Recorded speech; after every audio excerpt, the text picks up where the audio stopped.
समझ नहीं आ रहा अपने सैलरी इंक्रीमेंट का क्या करूं। बेटा इतना क्या सोच रहा है? अपने म्यूचुअल फंड्स के एसआईपी का टॉपअप करा ले। This is the right time. क्या? समझ में नहीं आया। बेटा इतना क्या सोच रहा है? अपने म्यूचुअल फंड्स का एसआईपी टॉपअप करा ले। This is the right time. अब समझा।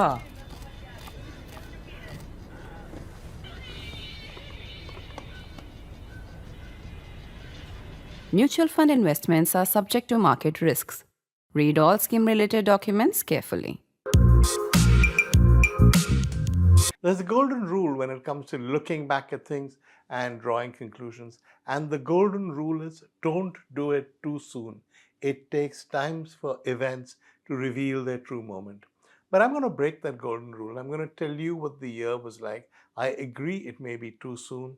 I agree these judgments may be too hasty. But for what it's worth, here they are. Well, first of all, I thought it was a so-so year. I think it was a great year for India. I didn't think it was a disastrous year for India. Of the things that happened, the single most important, I thought, was Operation Sindoor.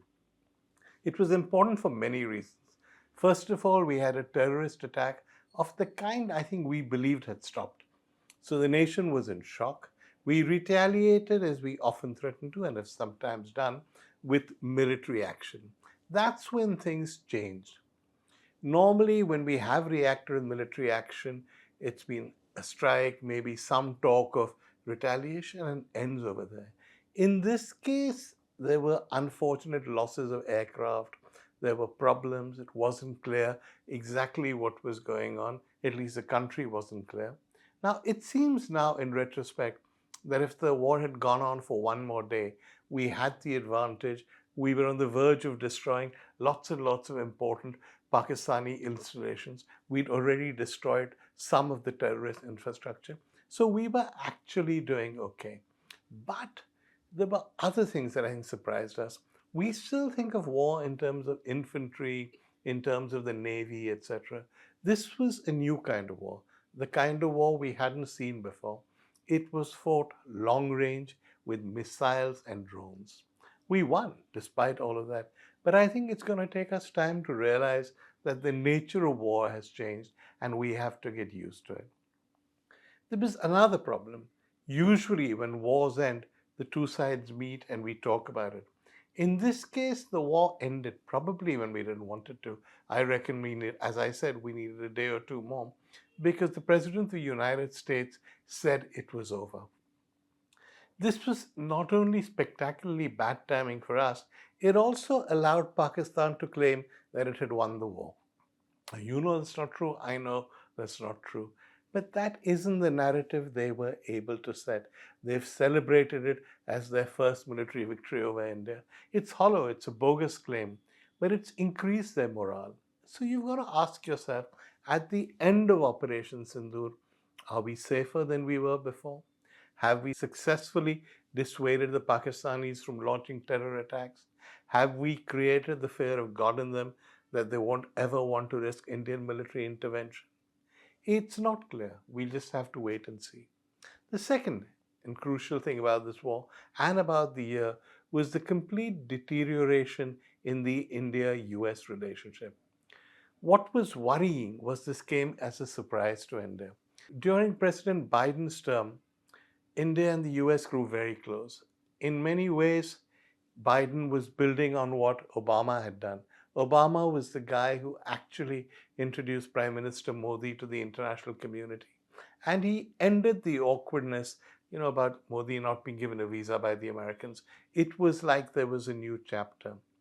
Despite that, Mr. Modi's supporters actually embraced Donald Trump, not because they believed Trump was a wonderful guy, but for a simple reason. Trump called for a ban on Muslims entering the United States. So all the bigots on the Hindutva right-wing side said, hey, he's our kind of guy. He doesn't like Muslims at all. And on the basis of this, a narrative was built about Trump being a great pal of India's. And it went on and on. They built a narrative about how he and Modi were really close. According to television channels, China was shaking in its boots. So was Russia. So Pakistan, forget it. They knew that Modi and Trump together were going to beat everybody. This was a silly narrative, and I think shame on the government for letting people get away with it, because all of these channels are ultimately guided by what the government says. But it also worried me that this narrative was bought by our foreign ministry. We seem to think that because Modi and Trump were friends, we had no problems. In fact, we are in deeper trouble than ever before. Trump may continue to call Modi his friend, but there is no doubt that he is out to harm India's interests. There is no doubt he prefers Pakistan to India. And I think this is the first time we've had to confront a hostile United States since President Nixon and Kissinger in the early 1970s. We coped then and we'll cope now. But it worries me that we were so surprised by this, that we overestimated the extent of the bonhomie between two individuals, and we completely misunderstood Trump. Trump is not a man with friends. Trump is a man with transactions. And if the transactions that Pakistan is willing to engage in suit him, then he doesn't really care about India. So for us, it's been a bit of a wake-up call. A, we can't take Pakistan for granted. And B, the United States is not in our corner. Worse still, it's probably in Pakistan's corner.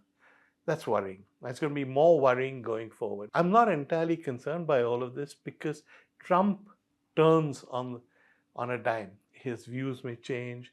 He may suddenly give up on Pakistan. He may suddenly become friends with India. All that is possible.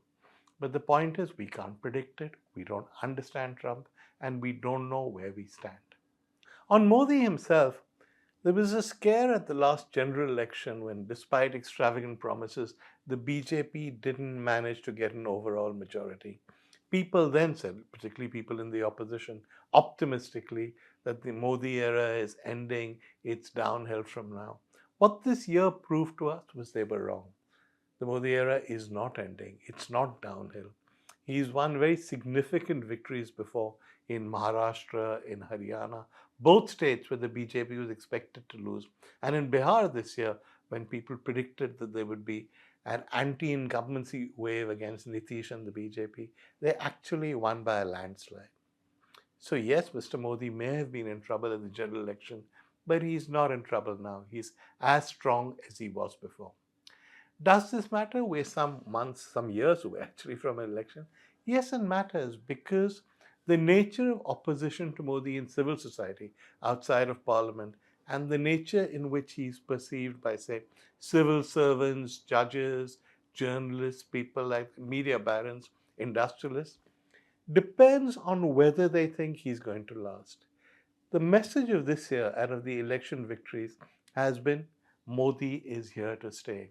At least for the foreseeable future, you're going to have to deal with Modi. This is a huge psychological impact because if people realize there is no alternative, they're going to have to live with Modi, then they find ways to accommodate. They stop opposing, and in many cases, they simply cheer him on. We're seeing something like that in the India of today. Other things? Well, I think we need to accept that one thing we didn't expect the BJP to do would be to embrace welfare. This has been the year of welfare. There's a funny backstory to this. When Sonia Gandhi and the UPA were elected in 2004, Sonia Gandhi argued with Manmohan Singh and said that yes, liberalization was wonderful and there had been many gains, but these gains had not been shared equally. That people at the bottom of the social pyramid had not benefited from liberalization, only the people at the top had. And so she persuaded Manmohan Singh that the way forward was direct transfers. The government would create employment just for the sake of creating employment. It would give money to people. It would transfer sums of money to those at the edges of society. Initially, Manmohan Singh was hesitant, but everybody else in the media, for instance, this was attacked. This was attacked by the BJP. The argument was you're destroying the sanctity of the system.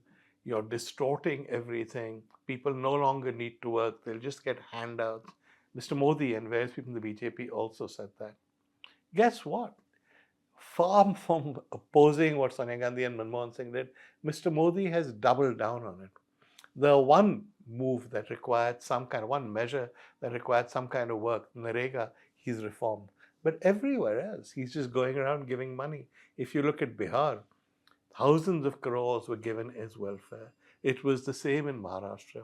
Before every election, BJP governments hand out lots and lots of money to voters. They say that these voters are at the bottom of the pyramid. They wouldn't get money otherwise. Women in particular would never have a fair share. Fair enough. It's probably a coincidence, we think, that they do this just before elections. But the fact is that all those claims about being right-wing, and when people were opposing Sonia and Manmohan, and the pink papers were writing large editorials about how wrong this was, we moved very far from that. Mr. Modi is much more a welfare prime minister than any of his predecessors. And the same pink papers which used to accuse Manmohan of increasing financial irresponsibility take the same moves, but now that they're made by Mr. Modi, they hail them as masterstrokes. What else? I think the other significant event of the year was that while Mr. Modi was strong, while with welfare he was increasing his appeal, while his party continued to win state elections, there was dissatisfaction in one quarter.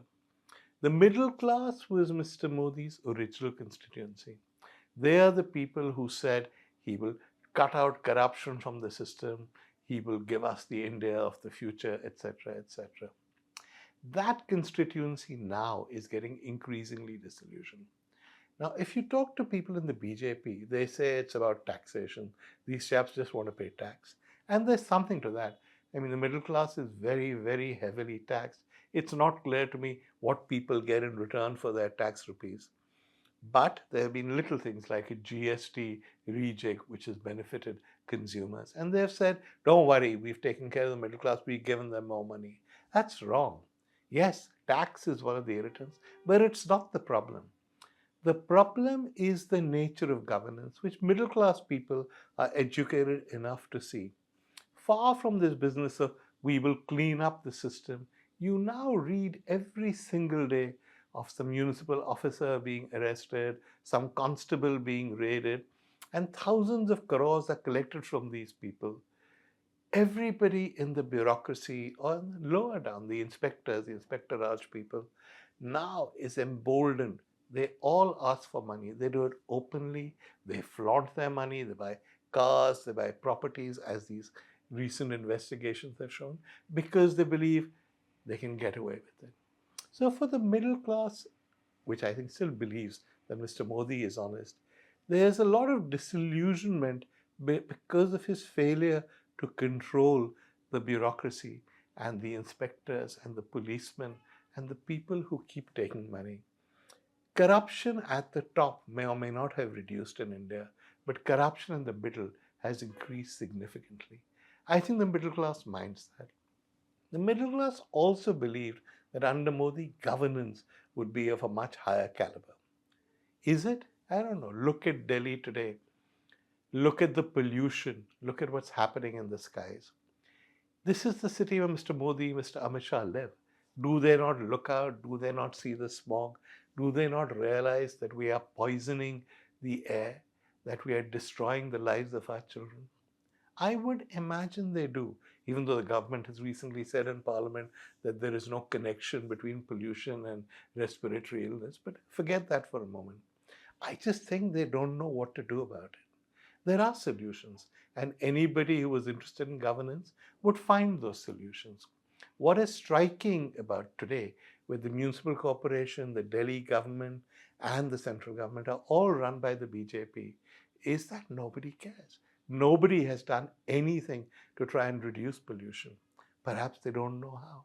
That's not exactly good governance. In areas where we said we would go ahead, like for instance aviation, we have great airports, so we used to have great airlines. What the years of the BJP government have given us is a shrinking in the number of airlines. We were promised a competitive scenario, but airlines just keep going under, and the government lets them. Many of them argue they go under because the government imposes all kinds of charges that make it impossible for them to survive.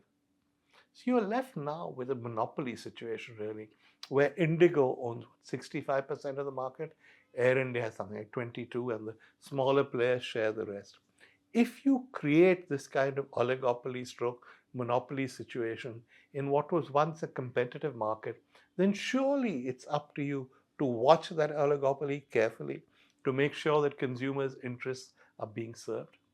Quite the opposite. As the chaos of the Indigo slowdown and then shutdown shows us, nobody in this government cares enough to keep a watch. Nobody in this government will do anything until passengers are stranded and the noise gets too loud. That's not great governance. That's the kind of thing the middle class is upset about. And if you tweak the rates for GST, it won't make much difference. They'll still expect this kind of governance. When it comes to the crunch, when people go to the voting booth, I'm not sure all of this is enough to sway votes. When people go to the voting booths, it's possible they still vote for Mr. Modi because they regard him as being better than all the alternatives. But there are concerns. Among the middle class concerns, and it's one the government can't ignore any longer, is the state of the Election Commission. The Election Commission has had its ups and downs, but it was always a body that was recognized and respected in India. It's not. I don't think the Election Commission has ever had as bad an image as it does. And if you listen to the Chief Election Commissioner, you will know why. These are institutions that the middle class learn to respect and love to respect. When you lose that respect in the fairness of the government, in the quality of governance, you may still say that Mr. Modi is the best. You may still say there is no alternative.